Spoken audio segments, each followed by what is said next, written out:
आज की हमारी इस गहन चर्चा में हम तेजावे के विषय पर बात कर रहे हैं, मतलब ईश्वरीय संरेखण की वास्तुकला। और हमारे पास बेथ इस्राइल इंटरनेशनल और गांधी एफ्राइम के कुछ बहुत ही शानदार नोट्स हैं। बिल्कुल। इनका मुख्य उद्देश्य नेतृत्व, पवित्रता और इस दुनिया की बनावट के रहस्यों को समझना है। तो ठीक है, आइए इसे समझते हैं। पाराशात तेजावे के बारे में ना एक बहुत ही रहस्यमय बात है। जी, इसमें मूसा का नाम। हाँ, मूसा का नाम पूरी तरह से गायब है। और मजे की बात यह है कि ये कोई भूल नहीं है।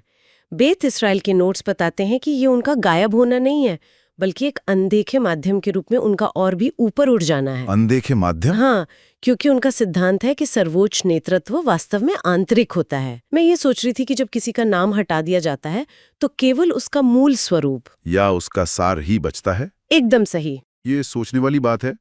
मैंने गादी एफ्राइम के नोट्स में भी पढ़ा कि उनके अनुसार सच्चा नेतृत्व सुना नहीं जाता बल्कि पहना जाता है। लेकिन ईमानदारी से कहूं तो क्या महज खास कपड़े पहनने से कोई व्यक्ति अंदर से बदल सकता है? ये थोड़ा अजीब नहीं लगता? ये सवाल बिल्कुल जायज है, और यहीं पर पुजारियों के विशेष वस्त्रों का, जिसे बिगदेई कहना कहते हैं, उसका संदर्भ आता है। ये कोई आम कपड़े नहीं थे। तो क्या थे ये? ये आध्यात्मिक अंग थे। उदाहरण के लिए वो छाती पर पहनने वाला कवच, जिसे होशेन कहते हैं, जो हृदय को ईश्वरीय इच्छा से जोड़ता था। बिल्कुल। और माथे पर बांधी जाने वाली पट्टी, जिसे त्सित्स कहा जाता था, वो सीधे मन को जोड़ती थी। अच्छा, तो ये ऐसा है जैसे हम जो बाहर पहनते हैं वो हमारे भीतर के विचारों और भावनाओं को एक दिशा देता है। हाँ, बेथ इस्राइल का ये निष्कर्ष बहुत ही महत्वपूर्ण है कि पवित्रता शरीर से भागने या इस भौतिक दुनिया को छोड़ने में नहीं है। हमें केवल पवित्रता के दर्शन नहीं करने हैं, बल्कि हमें स्वयं उसका स्थायी ठिकाना बनना है, उसका पता बनना है। यहां से ये विषय और भी रोचक हो जाता है। अगर बाहरी चीजें और उनका निर्माण इतना महत्वपूर्ण है, तो उस पवित्र तंबू के बारे में क्या जिसे उन्होंने बनाया था? मिशकान की बात कर रहे हैं ना? हाँ वही। यहाँ बेतजलील नाम के एक वास्तुकार का जिक्र आता है। क्या वो केवल एक साधारण कारीगर थे या वो एक बहुत ही असाधारण व्यक्ति थे।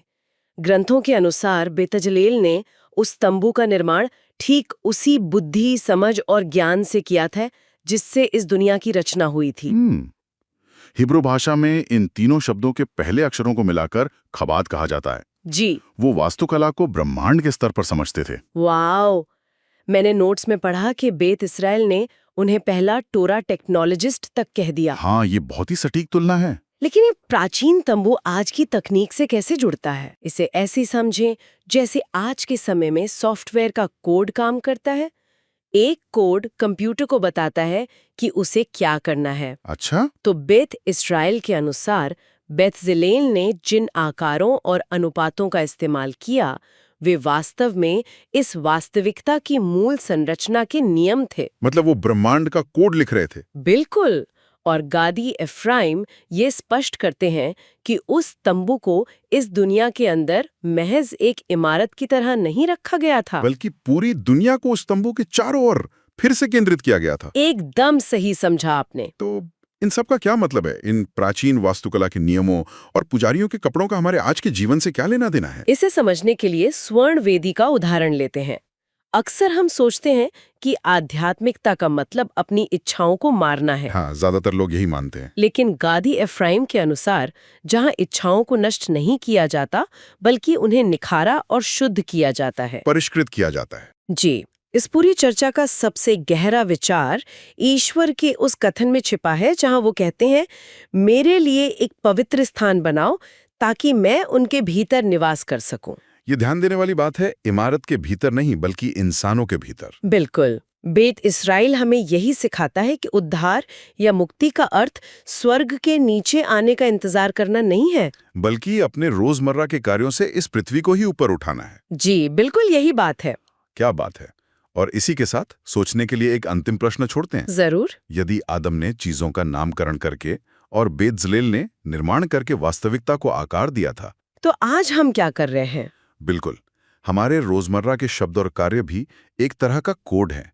हमारी बोली गई एक उत्साहवर्धक बात किसी दूसरे व्यक्ति की पूरी दुनिया को बदल सकती है। ये सच है। तो अनजाने में ही सही, हम अपने शब्दों और कार्यों से किस तरह की दुनिया का निर्माण कर रहे हैं? ये एक ऐसा सवाल है जिस पर हमें जरूर सोचना चाहिए।